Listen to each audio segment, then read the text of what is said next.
is up, NerdzGotWordz Universe? What's good? We are here, and we are talking about Loki, the Marvel TV series, and I'm going to do a short summary based off of our good friend Luis from the MCU.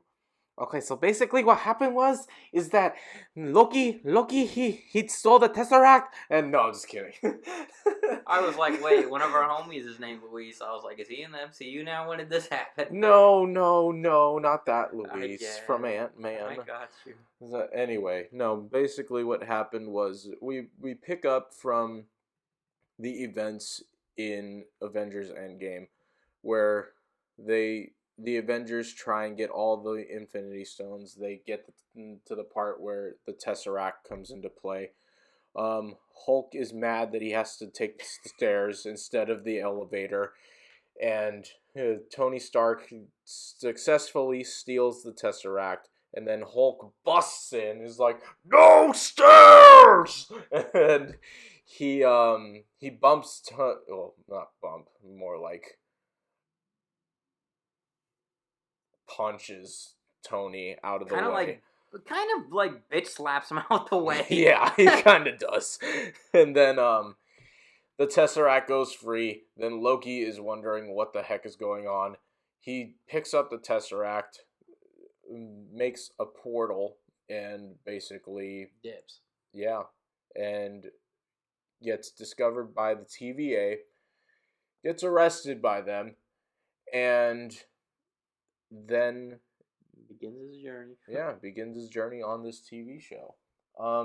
We're here to talk about our thoughts on it, what happened, and what we think is going to happen for season 2. So, Ryan, would you have any thoughts on what you saw in Loki? Yeah, so the TVA is not, so from my own knowledge that I can think of on the spot here, the TVA is not something that's super talked about. It's basically just an order, the Time Variance Authority. They basically just serve their purpose for He Who Remains. Yeah. And they try to maintain a singular timeline, and anything that strays from the path of this timeline basically they get obliterated, and they put down a resets charge, which resets that specific branch that would be branching off to create another timeline. Which is awesome, because you just see it, and it's just like, reset the timeline. They place it down, press a button, and they just disintegrate everything that happened, and it's just like it never happened. And so basically we learn at the end of the series that the whole point of this is to prevent other variants of He Who Remains, basically to prevent King the Conqueror, and to keep things, basically prevent himself. And whether that's selfish or not, kind of, however, it's not without merit. And basically what happens is Loki escaping was not part of the plan. His whole plan was he's supposed to go to Asgard, be locked in prison, Ragnarok comes, and then he dies to Thanos, which is what we saw. However, in their recovery to get the Tesseract, Loki ends up getting it and escaping, which was not supposed to happen, which is what brought about the TVA catching him and imprisoning him.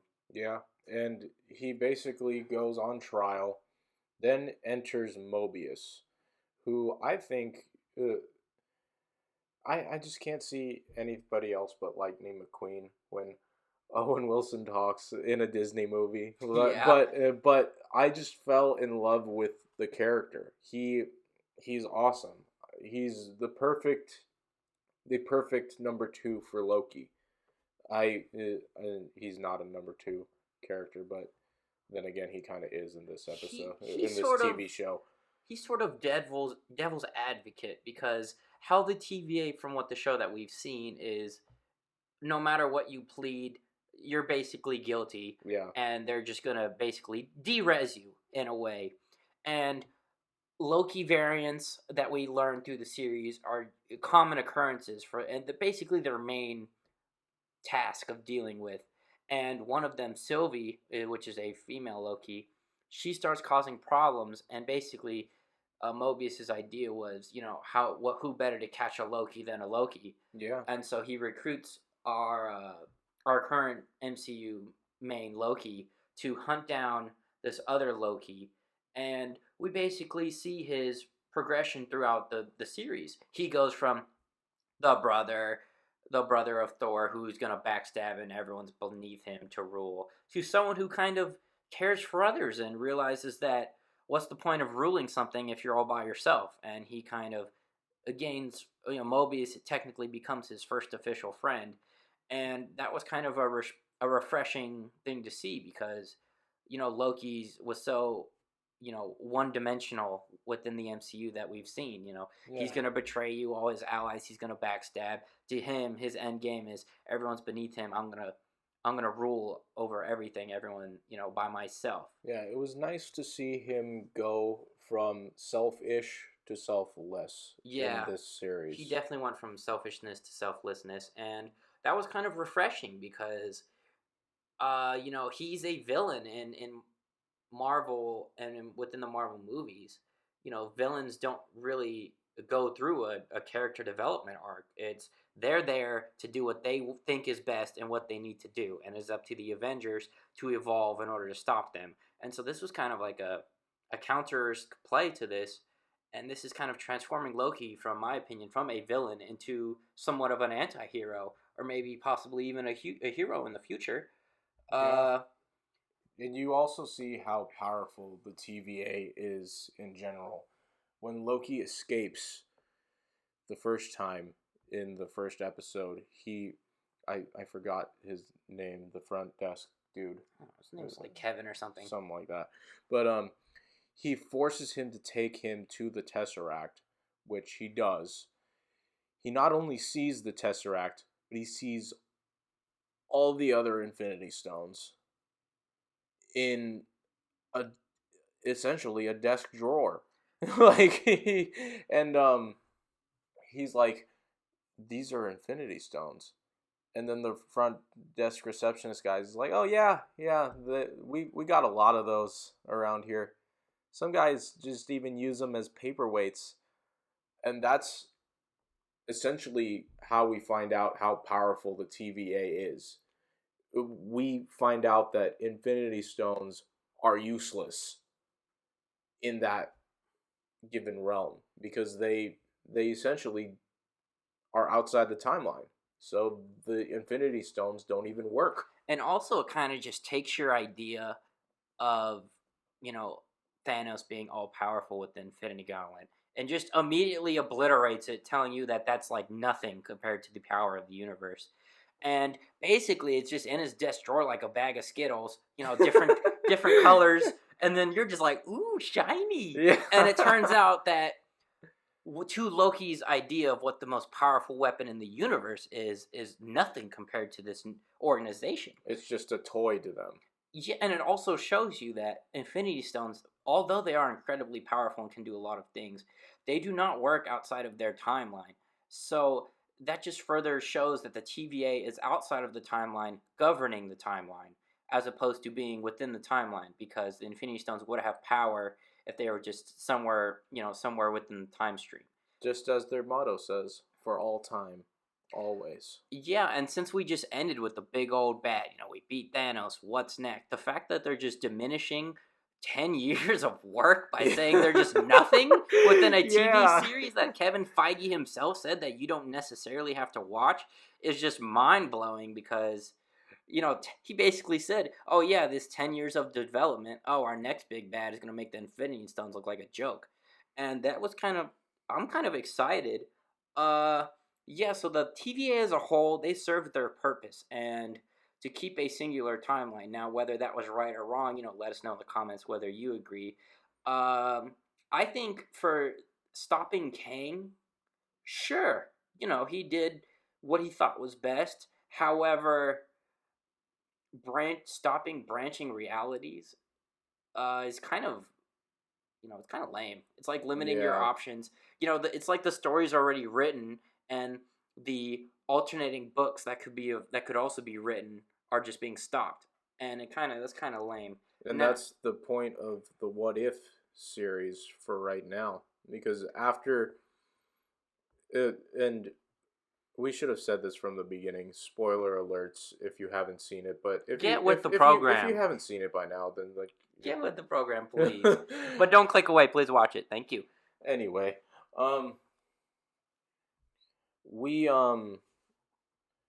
at the end we see when, and we'll get into this later on why I think Sylvie's so stupid now, but when we see the branching variants of time, we get the What If series, and that is essentially coming into full circle with how everything played out in Loki. And excuse me. We kind of see that Sylvie is just, instead of having a reason, she was just her motive was just revenge on what just happened, like with her life and everything like that. Because I'm gonna be honest, the timeline was screwed either way.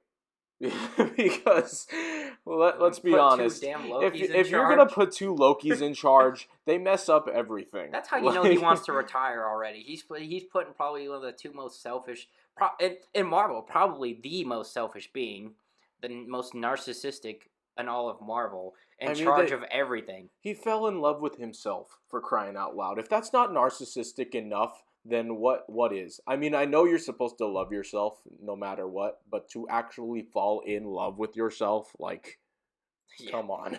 Yeah. Well, basically, another probably the most important thing that maybe some people might have missed is Marvel has been going through this singular timeline, right? No straying. Basically, He Who Remains was there to just show us that they were following the path. Sylvie killing He Who Remains. He already knew that was going to happen. And Sylvie, yes, she was fueled by revenge and she wanted, payback. However, he knew it was going to transpire anyways, and he just knew that he was going to die and just kind of accept it. Now, that caused branching timelines. So not only does it create possibilities, it also gives Marvel freedom to drop whatever they want. Is this going to continually be a multiverse? Who knows? Having so many things they can do is awesome. However, their main fan base is not just the Marvel nerds. Their main fan base is anyone who wants to watch it. And let's be honest, I'm pretty sure everyone is at least seeing the Marvel movies eventually. Yeah. And that's their main audience. So the fact that they can do anything, they can go crazy, and I would love for it to go crazy. And now they have that show with the What If. Yeah, however, they have to keep at least, quote-unquote, a main story. They can't go too crazy, otherwise their audience is going to be very confused, like I am right now. Yeah. Yeah, so basically, it gives them freedom to do whatever they want. However, the show is not necessary to see the movies. And one specific character I want to bring up is sus-ass Miss Minutes. Listen, oh my God! From the moment her little animated ass clock came on screen, I was like, the fact that even TVA agents have so much respect for essentially an animation, and asking where she was and just completely avoiding the question, it's just right on. I was like, there's something wrong with this damn clock. Yeah, and if you watch the TV show and you're like, what the hell is Miss Minutes? Basically, nobody knows what Miss Minutes is, essentially. But what we think Miss Minutes is that she's inanimate but animated at the same time. I said that wrong. Animated. What was I saying? But anyway, Miss Minutes is, we think, is He Who Remains, or in this instance, Kang's right-hand woman. essentially. Like, She had too much power for just an animation that tells you what the TVA does. Later on you'll see, she has the records. The judge's like, "Oh, find this," and she's like, "Okay." She's basically the quote unquote timekeeper of the TVA and what it does, its knowledge. yeah, I And personally think that she's one of the timekeepers that is still alive, if not the only one that's still alive.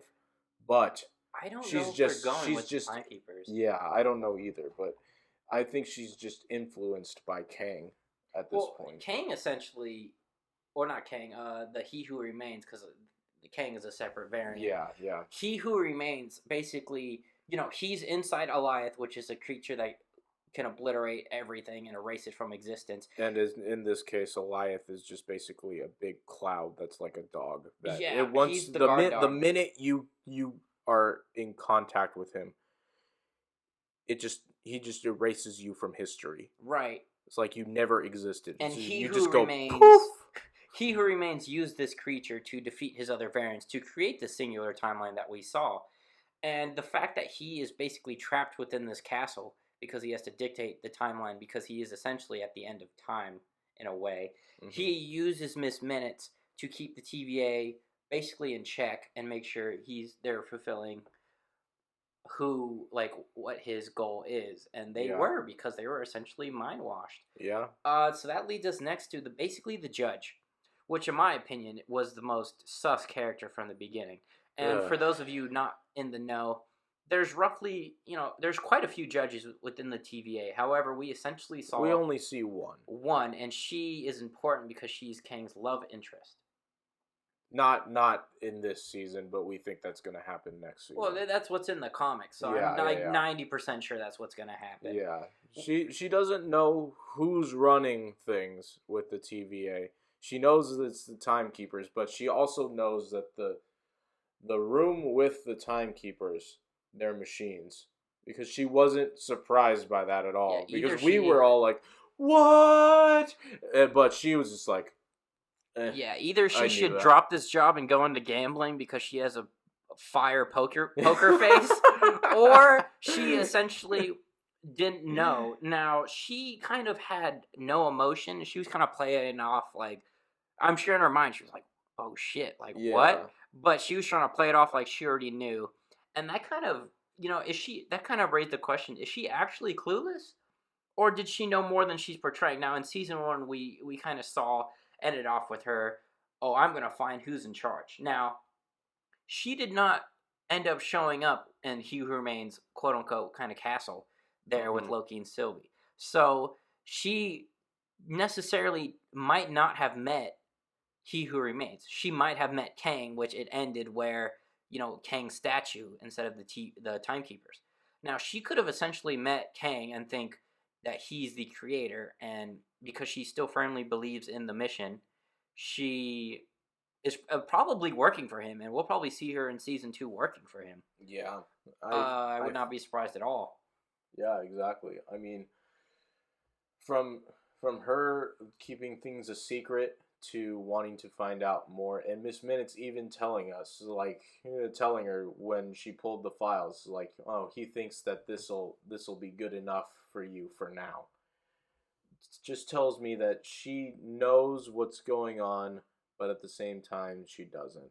Because, like, if I were in charge of it, I'd want to know what the heck's going on from Yeah, like, every what are we aspect fighting of- for? Yeah, exactly.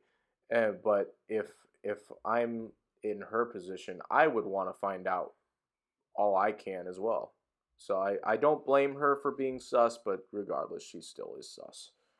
Yeah, and I said before that she might have met Kang, but who knows? She might have met He Who Remains before he becomes He Who Remains. Yeah. There's a lot of probably this show did the best thing of helping Marvel nerds like ourselves, theory craft, and Marvel has always done a fantastic job with that. But however, I think this TV show really, carried it away. Captain Falcon, Winter Soldier, it's like one and done. We get it. WandaVision, there's still some ifs that you can throw in the air. However, they're kind of finite, and we'll figure it out later within Doctor Strange 2, essentially. Yeah. I assumed she was gonna come in there, and then we'll figure out what she was doing. But with Loki, season 2's coming, and Loki, it's more like anything could happen in season 2. They can do whatever they want. I'm 90% sure we're getting it before Ant-Man and the Wasp 2. I would say Ant-Man 3, but however, Wasp is in it. So I assume Ant-Man and the Wasp 2, where they did announce that Kang is the main villain.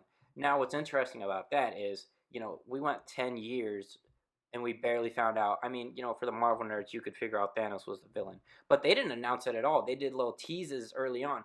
And the fact that they're announcing Kang so early on raises the question that, is he our next big endgame villain? Yeah. Or is he just a build-up villain? Yeah, because essentially they built up Thanos for the 10 years with the little snidbits like and the the Guardians end-credit teaser. Scenes. Yeah, exactly. Yeah. And we're just now getting Kang, and they're like, oh yeah, here's Kang. Oh, whatever. Yeah. Like what? They didn't show technically they didn't show their cards, but they showed their hand. So they basically showed what they're holding, but you can't exactly see what the number of the card is. Unless they just want to blindside us with a different random big bad villain, like, I don't know, like say a Doctor Doom or something like that. Right, and that's what brings the whole thing of, is he our end game villain? Because why would they, announce him and then him just be the big end game villain? Which, personally, that's not a big deal. However, I know how Marvel doesn't like to reveal. They like to tease it as we go along. I'd love to see Kang as the end game villain because he's just so powerful. Yeah. But at the same time, like, give us Doctor Doom, please. Yeah. Doctor Doom is so cool. And a good Fantastic Four movie. Please, for the love of God, give us a good Fantastic Four movie. I refuse to see. I refuse Kevin Feige himself I refuse to die before he makes a good Fantastic Four movie. Yeah. Yeah, so that brings the whole thing. We saw a lot of character development through Loki himself, and that was probably my favorite part of the whole series itself. And, maybe since the multiverse is there, he's not trapped within the TVA, essentially, because he wasn't allowed to leave and join the timeline. But now that there's branching things, maybe he's able to come back out now. He's also in another timeline, it seems, because he went to get Mobius, and Mobius is like, who the heck's this dude? So that just shows... Yeah, he's the multiverse is there. Yeah, he's essentially in another timeline from the current MCU that we know and love today. Which this TV series also defines the fact that the MCU is changed forever. Because we can essentially go in literally a million different directions with what's happening right now. Take the Spider-Man movie. I think with the addition of the previous two Spider-Mans into this movie, kind of says it all. Like you get three Spider-Mans in the same movie. Like you get Tobey Maguire, you get Andrew Garfield, and Tom Holland in the same movie playing Spider-Man. Like, that's awesome, Yeah, I'm pretty sure Tom Holland is going to be the main one, and the other two are going to have their screen time. Oh, obviously. However, that the whole point is, I don't care about any of these people, and I want to see Spider-Pig. Thank you. Spider-Pig. Yeah, that's the main one we want to see. That's the best Spider-Man. You know it. We know it. We all know it. He's the best one. He pulls out an anvil. A Spider-Ham. But basically this show allows Marvel to do anything, and I'm sure the fans would love to see what they can come up with, what they can theory craft. However, the one thing that bothers me about the TV shows as a whole is the fact that he said you don't need to watch them to watch the movies. And that kind of bothered me because I understand the shows are just supposed to be, little kind of like previews before the movies. Yeah. And I'm cool with that. it just bothers me that the shows were so good. Captain Falcon Winter Soldier is probably my least favorite of the three. However, I think that they were all, they all had their own, they told their story, whatever it was, and they all had merit. And the fact that he said that you don't necessarily need to watch them is kind of disappointing to me because, what's the point of making them if you don't necessarily need to watch them? And you also miss out on the little snidbits from the previous movies as well. Because, like, if you don't watch it, like, if you're just a casual fan and you're just picking up from the TV shows, that's cool too. We love and embrace you as well. But, like, you miss the little, like reflections on the previous movies that were thrown in there, know. Right. He said you don't necessarily need to watch them to watch the movie. However, he also didn't say that he might not throw in little Easter eggs from the TV show that you would just miss, or maybe something that went down in the TV show that they might, bring up as a joke or something because you didn't watch it. Now, however, I understand, we all got shit to do, our time consistencies. However, I recommend, they're completed now. I recommend, if you haven't seen them, to give them a shot. Now, also go in there with a grain of salt, and you don't need to have your notebook and pad and write notes that you'll need to know for the movies. However, watch them. And that kind of just leads us to basically our final ratings. Murph, what did you think about the show, Loki specifically? I thought that it was the best show of the three. Easily. Marvel movies. Just the trailer alone made it better than the other two. Yeah. You immediately were drawn in. You were hooked from the beginning. And I'd honestly rank it Loki 1, WandaVision 2, a close 2, and way down at the bottom is Falcon and the Winter Soldier. Yeah, I would personally, even with the trailer, I thought it was, based off our own ratings, rewatchable. And I would either rewatch it, I'm talking about it now and I want to watch it again. Yeah, I would honestly rate it as a rewatchable series. However, unlike the other two series, just to put contrast, WandaVision, in my own opinion, didn't start going crazy until like episode 4. Yeah. And Captain Falcon, Winter Soldier, in my opinion, had a lot of downtime in the episodes that I thought could have just been skippable. Unlike Loki, they literally went to therapy. Yeah. Together. Yeah, literally. Unlike, for Loki, it's like every minute you're just drawn in. You don't know what's going to happen. Loki himself in the show didn't know what's going to happen. Yeah. And that's what further is just, every little show gives you that little taste that makes you want to just keep watching more. And then when it finally ends, you're just like, you just sit there. You got to process it. Yeah, exactly. You want more. You're just like, damn, that's crazy. Yeah. But if you haven't gotten a chance to see the rest of the Marvel TV shows, go check them out. They're very good. Even though we hate on Falcon and the Winter Soldier a little bit more than the others, it's still a good show just to watch once, just to figure out what the heck happened in between them. In between, like, I don't know what I'm trying to say. I was so waiting for you. Anyways, NerdzGotWordz Universe, thank you for tuning in, listening. This was kind of a ramble sesh. And that's primarily because our first 2 takes didn't end up right, working. We were going through technical issues. It was a learning process, so that's why this is kind of a thing instead of a whole podcast with Luis and Adrian. But thank you for watching. Let us know in the comments. Are we geniuses? Listening? Yeah.